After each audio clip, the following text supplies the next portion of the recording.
Hiya!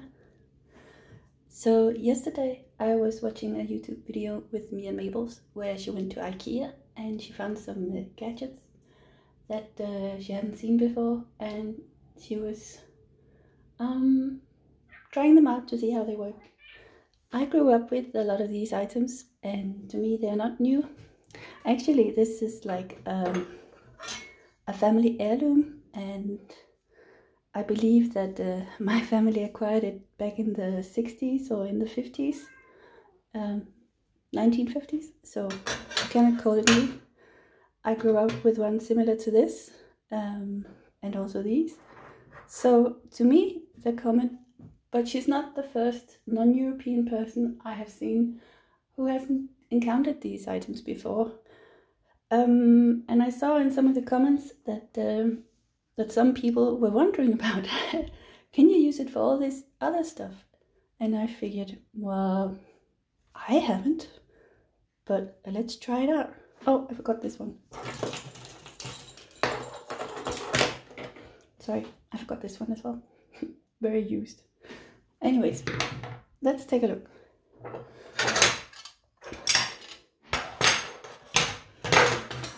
So this is an egg slicer. You can get it in various types. Very commonly you will find it in plastic. I like the metal one because, as you can see, as a kid I used to play on these. Anyway, I like this one because it's kind of sturdy and it doesn't really go from side to side. So when I squeeze down on it, I don't hit these things that aren't. I only hit the grooves. So it's meant to use for eggs. And let me just show you how clean it is. So I have an egg, or actually I have several, they're boiled like this. And if I take one, you put it in. I usually do like this. Ta-da! It's cut. The nice thing about this is, of course, that you get all of these very even ones that we usually use for sandwiches and stuff. But it's a nice, easy way of doing it, and sometimes it's safer than using like a knife. Another thing is that, of course, you can try and hurt yourself, but you will not cut yourself. Now, some people do like me, do it this way. Some people do it this way. But what I've also seen people do is, as you can see, there's no mess yet, is they turn it like this, and you give it another squeeze. This will get a little bit messy. And then they take it up. Now they have like very chunky stuff. Usually you don't really do like, oh, this. And then they do like this with all the mess. And now you have very, very fine stuff that's perfect for like egg salads and relishes and stuff like that. So let me just clean it up and let's try with something else. Okay, I'm back. So as you can see, it actually did make a mess when I did it after all the tries, or after the last try. The attempts before that was not really bad, but it does get kind of gross when you do it like that, but you would get an even bigger mess if you did it by hand using a knife. So one of the questions I saw people asking was, can you do bananas?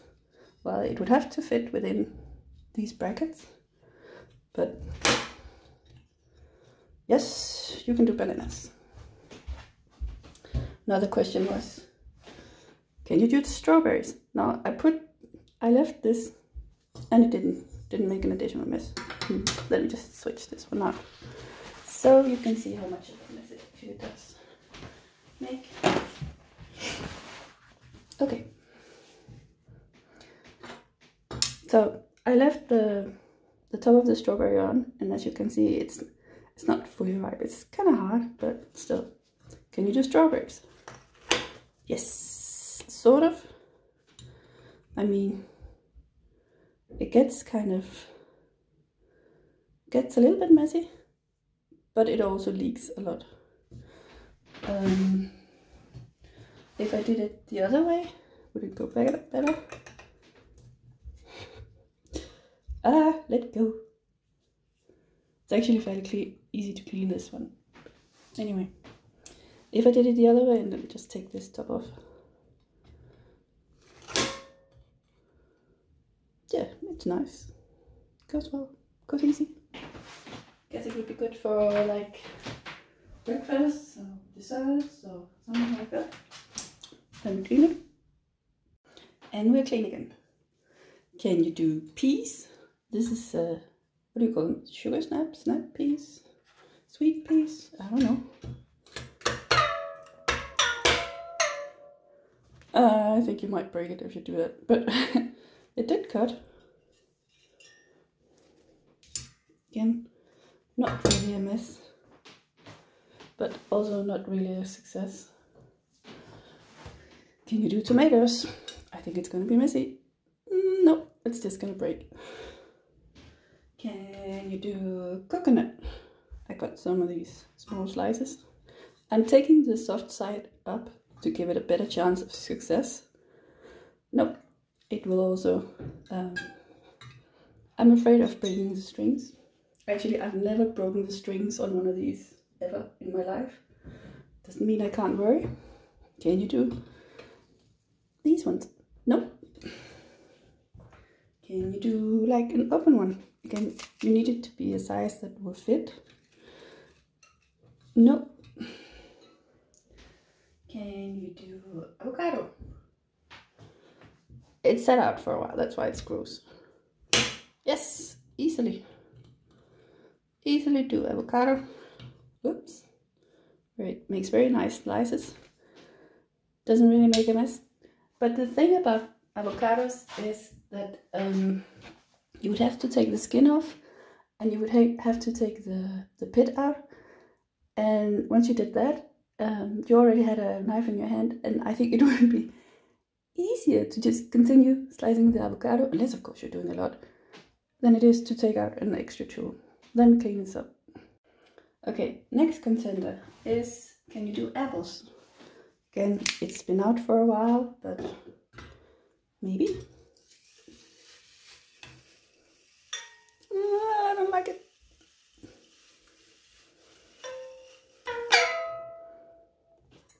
Nah, not really. Well, sort of. I think you would end up breaking it if you actually did the apples. But it is possible. I would not recommend it. Now, one of the things that I really like using it for, and that I often use it for, is mushrooms. Again, take this one up, because if you don't, you will break the mushroom. But when you use mushrooms, you usually use a lot, and it's just a very nice and easy way of getting a lot of things sliced. I can show you what it looks like if you don't turn it the right way. Oh, that was actually okay. If you do it the last way. Yeah, it didn't really show, but you can kind of see that it will squish the stem, and sometimes they will break apart. So it's usually best to have the stem up, pointing upwards. But yeah, I think that's all the ones that I thought that we could try with this one. So let's go to the next tool. I forgot one thing. Sorry. I have a piece of cheese. Let me just find a knife. Now with cheese, again, you would have to fit it into this tool, but it goes easily. I mean, you can easily do this. I would actually probably use like a grate instead, simply because it's hard to get it into this. Oh, I would use the next tool I'm going to show you. The next tool I wanted to show is one of the cheese grates. This is really nice. It's actually the same type as this one. The difference is how far it is between the roll and the actual string. Here you can see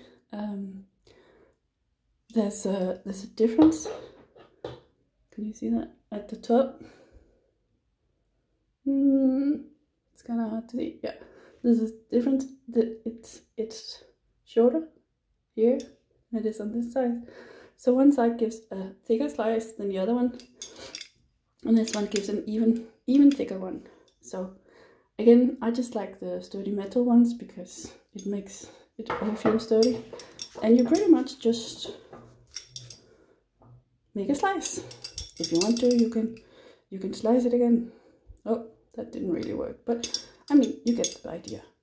One of the things that I was told a lot when growing up was, if it has crust, the cheese, just cut down into the crust and then take a knife and cut into it here. You can also use this one when it's just soft. But if you try to go down and then pull out to get the crust off a cheese, you will most likely break the string. For these ones, you can get string, and it's easy to reattach. This one I've actually never had to reattach the string, but I'm guessing that it's fairly easy as well. Just never had to do it. And as I said, I've grown up with them. So that was the cheese. That's a no-brainer. Did we do the other one with the cucumber? I think I forgot. I took a piece of cucumber. Oh, sorry. It's too hard. Way too hard. Okay. Can I cut this?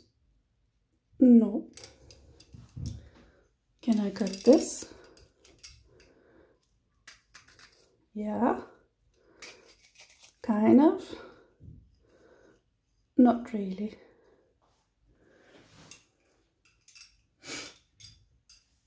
Can I cut the coconut? Yeah, I can cut coconut. One of the things I really like about this tool is that it gives very even pieces. I mean, it can be hard to keep making the same width when you're doing stuff by hand. But yeah, it can actually do coconut. Can it do an egg? Of course it can do an egg. I don't know why you would want to, but yeah, sure. You can do an egg. Never done that before. Can you do a tomato? Cherry? Not really. Can you do banana? Yep, all day long.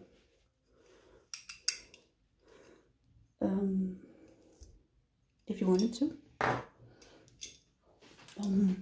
Love banana. Can you do apples? Yep, haven't done that either. But sure, why not? Can you do avocado? Yep. Strawberries? It's just a mess. No. I think that's all I had. Next item. So, as I mentioned before, these two are actually kind of the same. It's just a matter of preference, how thick you want the slices. Of course, you can make thinner slices if you hold this at an angle, but again, it's more precise not to do it. Now this one, it's the same principle, so I'm not going to show you all of them, but again, you just slice the cheese. Make sure that you hold it close to this one. I just put a new string on this one, that's why it's kind of soft. And in addition, you have this item, which is, if you don't want your hand to get cheesy, you can just pick stuff up. So yeah, I talked to my family and they think they saw variations of these back in the 60s, 70s. So it's not a new thing. So if we take the heirloom, the difference between this one and the ones I just showed you before is that this one is better for like hard cheeses and stuff. If you take a cheddar, I would use that as like the middle ground for determining if you want one type or the other. If the cheese you want is softer than a cheddar, I would use the string grade. And if it's harder, I would use this type, simply because you don't want to break your string. It's a hassle to get them, and it's a hassle to put them on, and it just works better. So it's the same principle, just you slice cheese, but as you can see, on softer cheese you will get this dirty quite fast, and it becomes harder and harder to use. Can you do it on a cucumber? Yes, you can do a cucumber. Can you do it on a paprika? Paprika, bell pepper, whatever. Yeah, you can do it. It's not easy. I would use a big grate like this if you have this kind of thing on it. Mine doesn't, for some reason. I don't really know why, but it doesn't. Can you do tomatoes? No. Can you do bananas? Yes. Not very easily, but yeah, you can get it. They get really thin.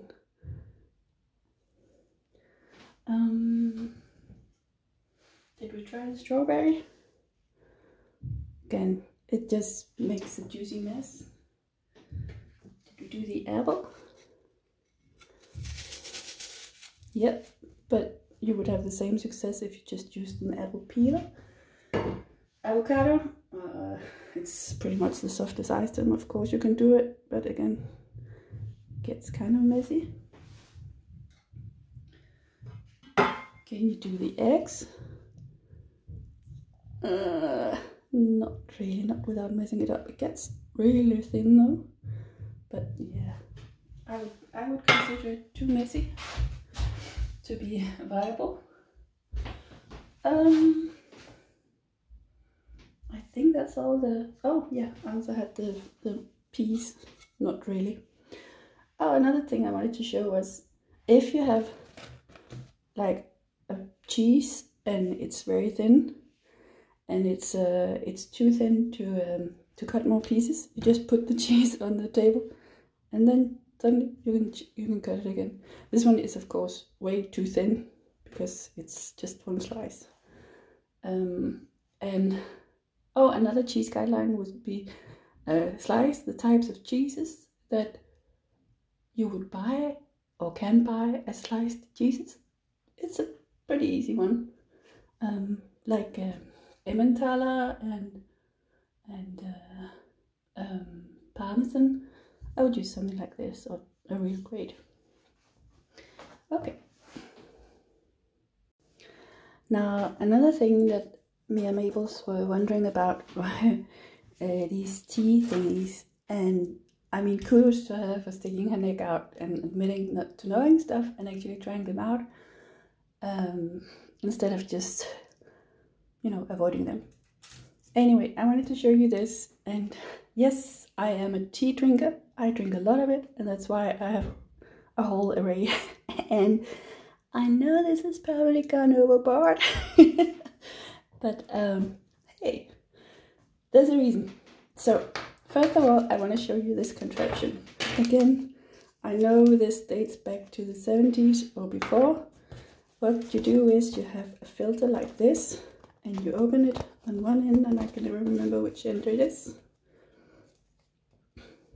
It's the other side.